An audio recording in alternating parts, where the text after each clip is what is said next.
Director, Chief Corporate Officer, is Emily Chan, Chief Financial Officer, as well as Mr. Charles Lim, the Chief Operating Officer as well. So from UBAN Singapore, we have Mr. Tan Hui, Director of the Finance. So let's begin the previous session. Now, just now I was sitting right at the back and I had a quick chit chat with some of the media.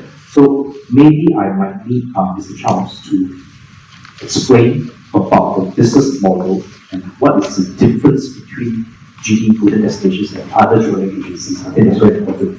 Yeah. Alright, so good afternoon everyone. So my name is Charles. So I'm the CEO of the company. And today, you see, for us, we go destination, we are purely B2B company. Whereas like other travel agents, they are doing B2C primarily. So what's the difference is actually for us, we are helping the small medium travel agencies to build up their business in terms of giving them resources. We are creating all the products. We are having all the resources on our hands. We just supply to them. Compared to like all the big players, like example, some other like Apple Vacation, all this, they are B2C. For us, we are B2B. So for us, one point is we will not have any like conflict of interest to our travel agents. It's because we will not do B2C, which means that we will not have any conflicts in between.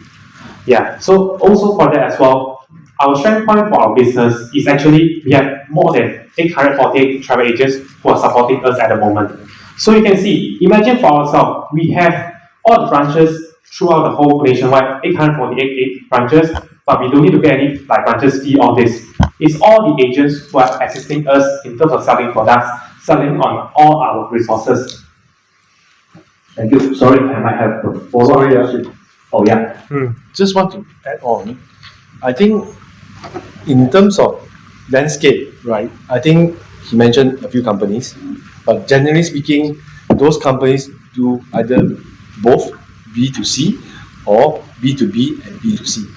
However, in Malaysia itself, and also I think possibly Southeast Asia, there are no other companies that does pure B2B.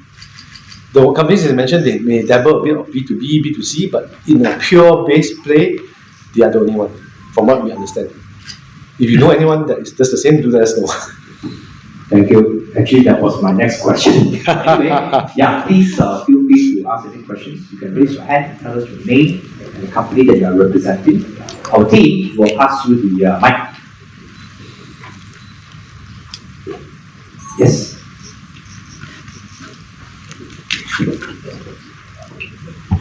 Hi, I'm from the Sun. You said you are B2B companies, right? With AI coming in going forward, do you still see yourself as your B2B or your... Alright, yeah, I get your question. So how can I address you? Hayatu. Right, so Miss Hayatu.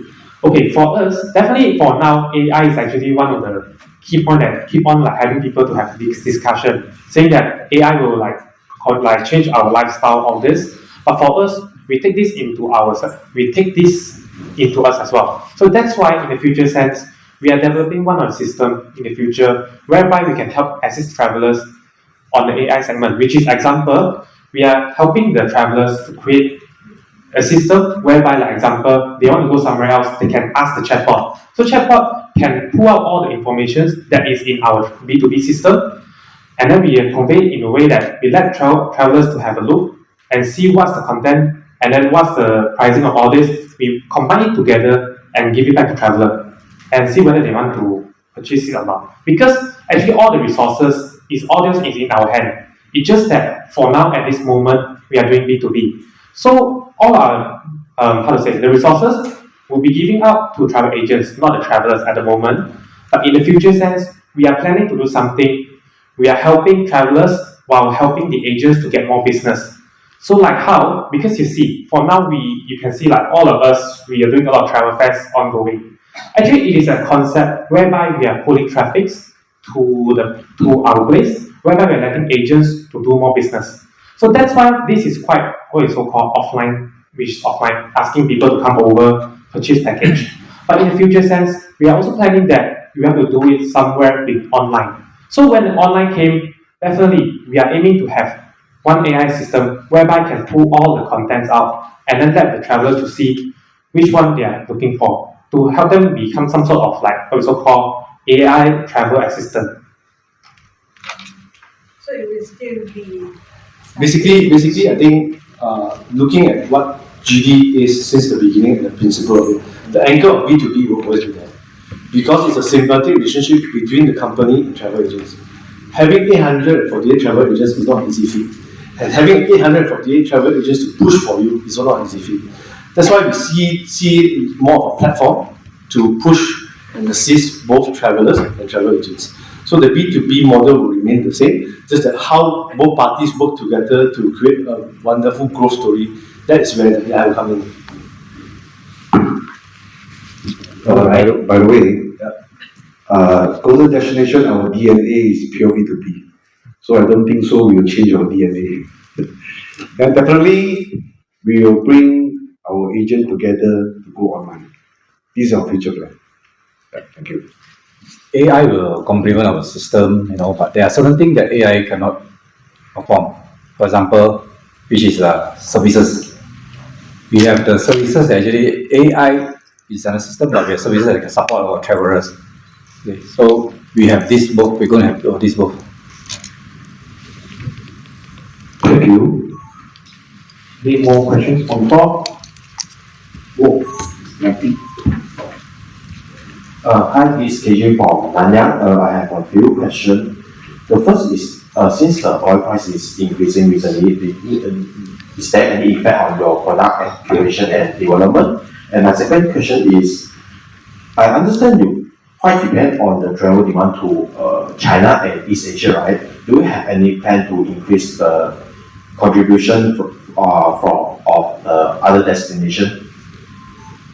Alright, so first question, hi KJ. So your first question, right? For the fuel surcharge, definitely it will affect us a little bit because in terms of we are talking about FIT tickets, because you see for now all the airlines tickets is being increased in their price due to fuel surcharge.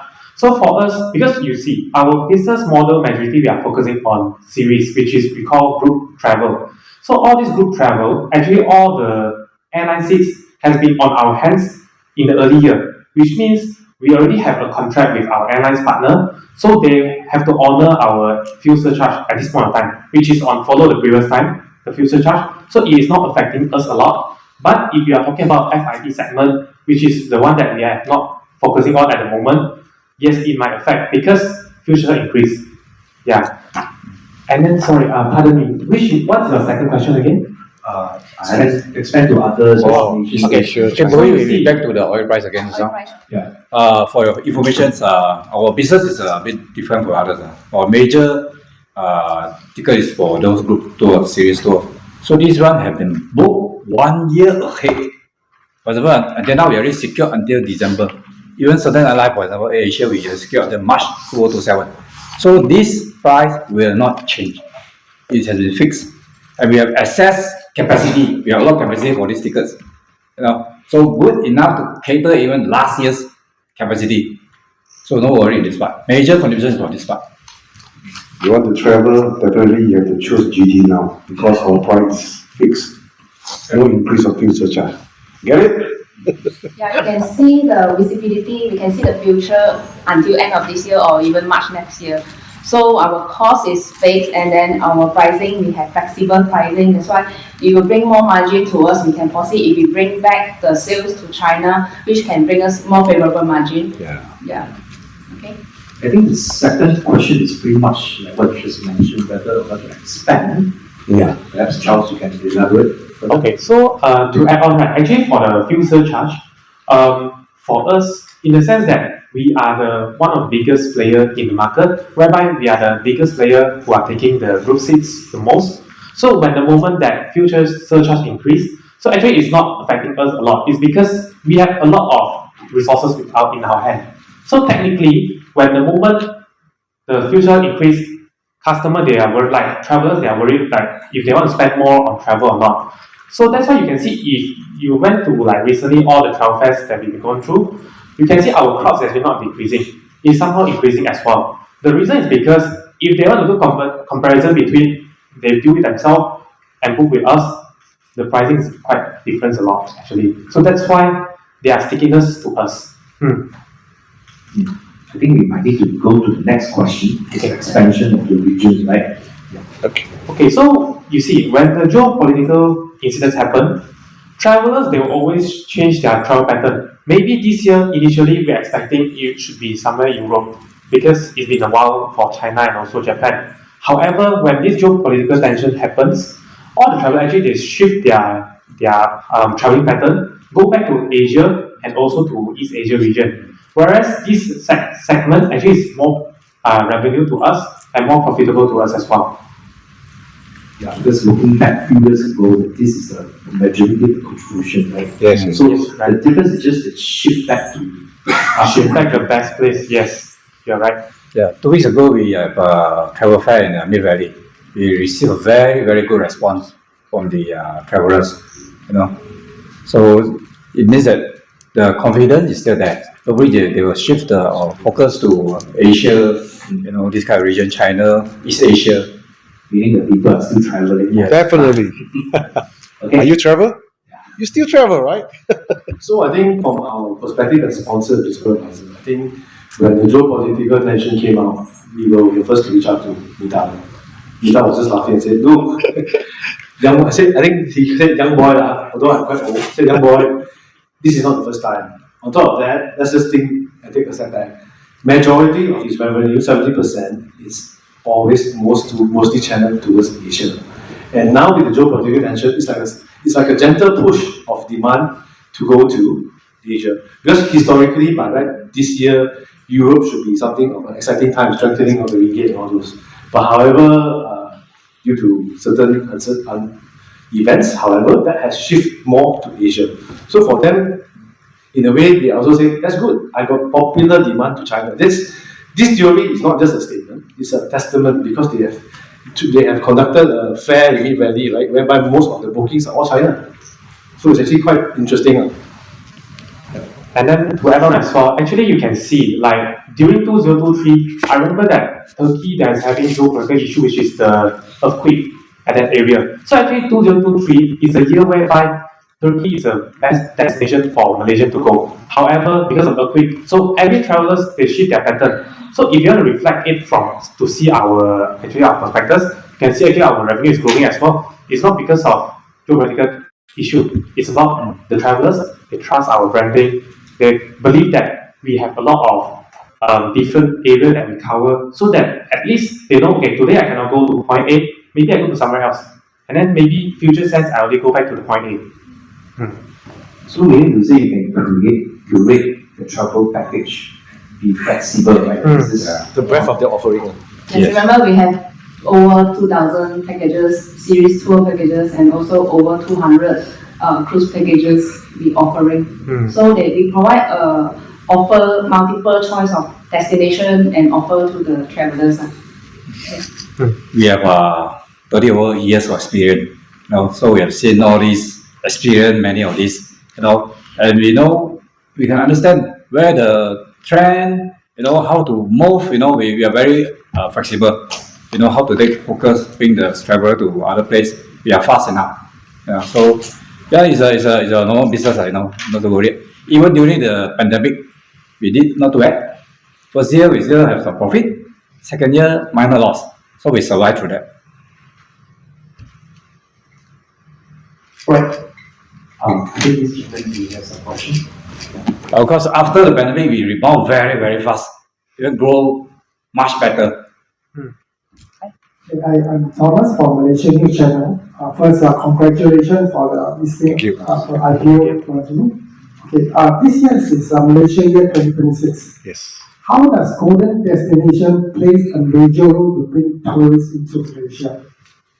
At first, our company, since day one until today, we only promote outbound. Sorry to say that, because we're very focused. Most of our agents also, they do inbound. So we don't want to have a conflict with our partner, So we didn't conflict. Even minister also asked me, are you going to promote Malaysia? I say, Minister, sorry about that. I still have to stick to our policy. Thank you.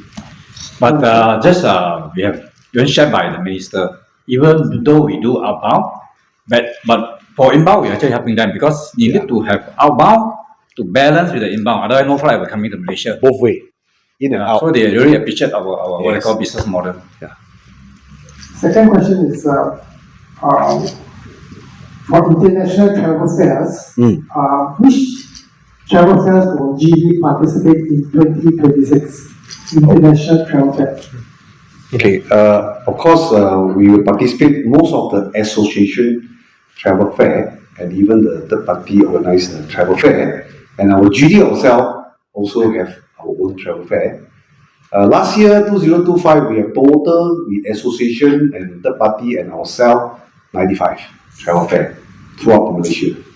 Yeah.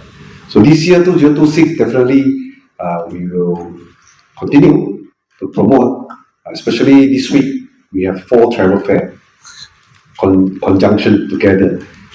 Johor, Terbau, then Kuala Lumpur with Asia Travel Fair at the Bukit Jalil Pavilion. Then also the TRX, we have cooperate with Disney Cruise, Disney Cruise, and then another one is in Northern, Sultani Kedah. Yeah. Upcoming Batam. Worth to note that actually we have the strength to do our own travel fair. Of course, when Mata is having fair, we will follow and join them. And during the time, of course, ours, can see the counters there will be the hottest. Then our capacity is to do our own travel fair. For example, Mita mentioned now, next week, 1 week we can do travel fair, 4 different locations, north, central, south. Our people is always ready. So we have this kind of strength to do our own travel fair, to attract the crowd to us. The third question is, in 2025, GD hosted a Jackie Cheong concert. Yes. What any plans for 2026? Concern. Okay, I this also is, like to know, thank you. Actually, very successful. We become a co-presenter for Jackie Cheong.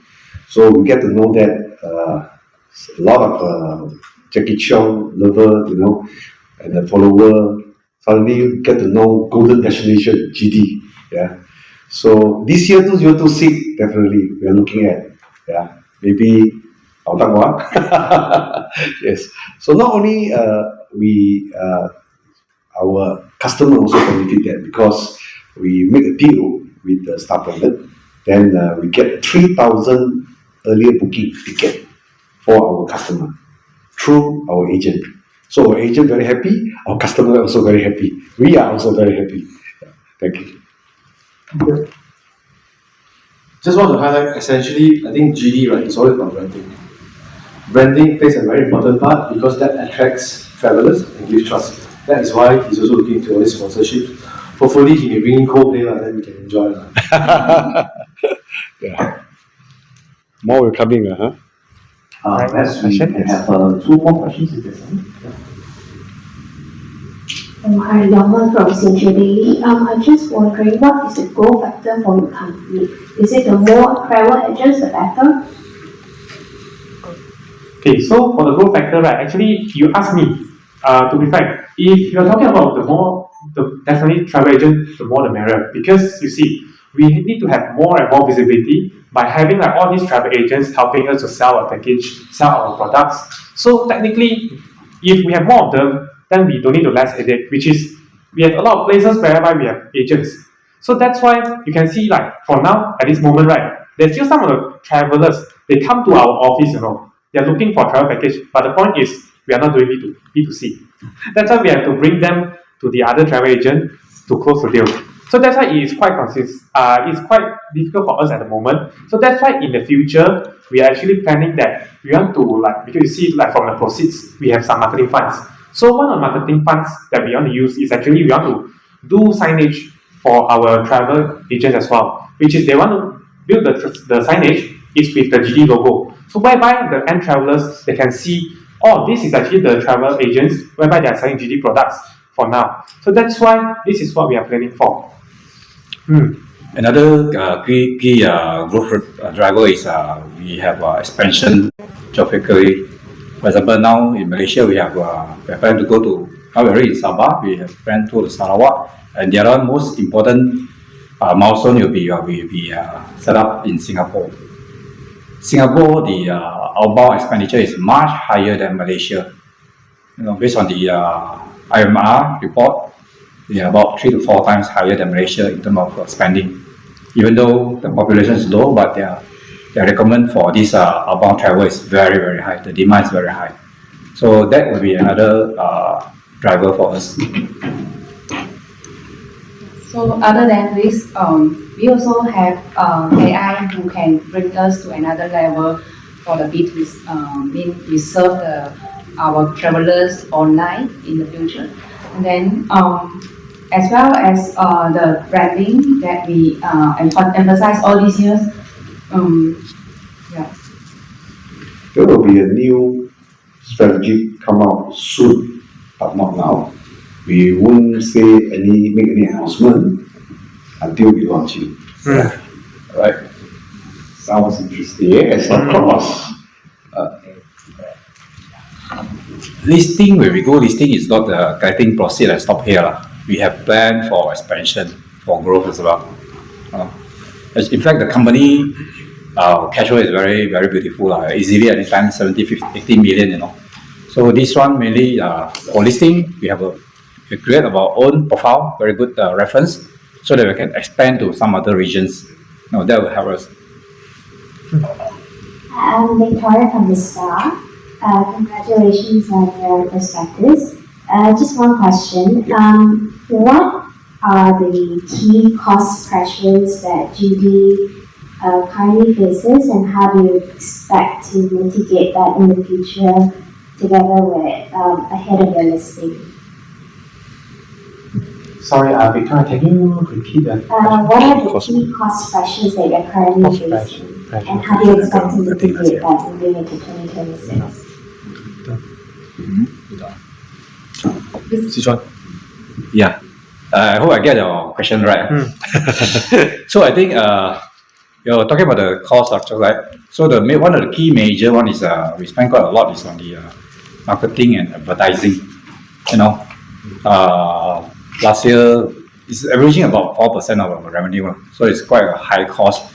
This one will really help on the future business. But moving forward, we have some of the brand that maybe just how Mita also touch a little bit.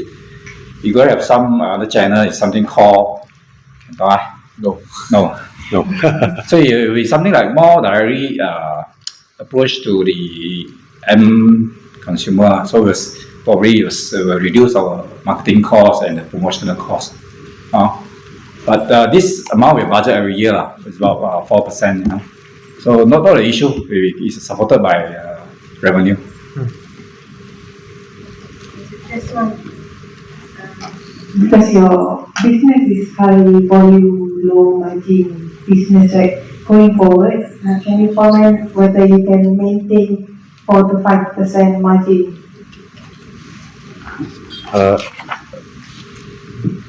Look at that. Actually, we have standalone product, and also we have our series group product. Our standalone product, like dry sell, ticket, hotel to agent, that one the margin is very thin. But that one is because we are B2B to the agent. That one consider is small part of our business. Then our major one is still our series group. Our series group, the profit margin can go up to 20%, 25%. I think this is, you can't find any agent in Malaysia to have this kind of so-called profit, because with our system, our dynamic system, the company is online with travel agent from 15 years ago. We already have our dynamic system, but customer with agent is offline. Customer will service, agent will service the customer. So for you can see 15 years ago, we already have a dynamic system. This system, agent log in and book, right? There's a seat availability, and then the travel fare. That is dynamic fare. When you're the first who book, you will be the cheapest, and the last who book will be the most highest. And then it will be shown the group is guaranteed departure or not. Then agent can help customer to book, to put a deposit first until before 60-day departure. So the balance payment you'll be paying online. This system is already been so many years. Yeah, so that's why we talk about our margin, yes, of course, and then our marketing, we spend a lot. We believe in marketing. We spend, I think, more than 20 million, right? 20 million. Yeah, 20 million on marketing. Of course, Jackie Cheong also costs a lot. Yeah, we're trying to maintain the profit Yes. margin to PAT for 4-5%. Yeah. How to maintain? We have to focus on our serious tour who can bring us more higher margin, GP margin on that. By also monitoring our costs, our marketing costs, all this. In future, we will go online or this, and we may also reduce the fare cost, the actual physical fare cost. That's why this is our target. Because thank you. Because you said Singapore, you're going to expand to Singapore. How do you see the RTS train impacting your expansion plans? Can you comment on that? Okay, so when you talk about RPS, right, actually it is more helpful to us because first thing, actually we have a branch in Johor already. So the main reason why we actually want to go into Singapore is because we see a few factors. The first thing, which is we saw Singaporeans come over to Johor to buy our package, which is quite strange, okay? Because Singapore is there, and then they come across the country to buy package, okay? Second thing is also because that we have the suppliers, like our existing suppliers, they also do supply to Singapore travel agents. But the matter of fact is, actually, all these travel agents, they always do like credit terms of business with them. So that's why it's not flexible. In the sense that for us, we are actually the one that always pay before tour departure. So that's why suppliers are very happy to work with us. And then furthermore, for travel agents wise, because for Singapore it's very small island, right? But the fact is, actually inside there, there's a lot of travel agents, small, medium travel agents, whereby they don't have resources to actually compete with the big players. So I'll just give you a round example on how the travel industry works. So you see, when you are small, medium travel agents, if you want to get resources from the suppliers, for example, ground operators or like airlines, all this, actually all the terms will not be as good as ours because we are the wholesaler and also we are the top agents for the airlines. So that's why airlines giving us better terms, better conditions. So at least we are able to supply out to the agents. Whereas you see, if you are small agents, you have to deal with the deadlines. You have to make sure that all the packages sold out before the departure. If it's not, then you will be losing money because every single seats, right? If they are taking now, maybe they're gonna cost like maybe 200, 300 ringgit per seat, which is quite difficult for them. So that's why if they're taking from us, they don't need to take risks. And also for us, we are helping them to sell all the package throughout the whole nationwide. Okay, we're talking about Singapore. I studied this market already more than 7 years to 8 years. That is a small island. They have a 1,000 licensing travel agent outbound. Yeah, but they don't have B2B partner like us. Let me share with you our business model. It's very unique.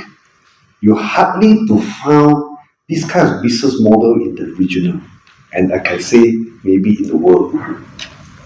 Why? We are B2B. We are the tour experience curator. Then we will work with the small, medium agent. Then we bring them a promotion together with them, give them an opportunity to grab the business. But today, we are not only travel fair. 95 travel fair we created in Malaysia. Then our daily Facebook inquiry, we will pass it to our agent to close the sale. You can imagine that. Today, we give an opportunity to our agent. How we work in the Facebook? Let's say this customer, after we filtering, we know where he from. So we are looking for the agent who close to him. And then they will close the sales to make a payment to our agent. That is our business model. You hardly to find this kind of principle to do that. That is what we go to international. Yeah. Travel agent, is very competition. Why until today we have such a turnover? growing, profit as well. Because our business is very unique. Very unique. For 35 years, pure B2B. And then we create an opportunity to a business partner. And then we have brand. We have Golden Destination. We have the Signature Tours. We have 4 season holidays. We have GT Fly Cruise. This is all our brand. Yeah. So that is how we today. A lot of people don't know, travel agent, no. We are considered is very unique. Yeah.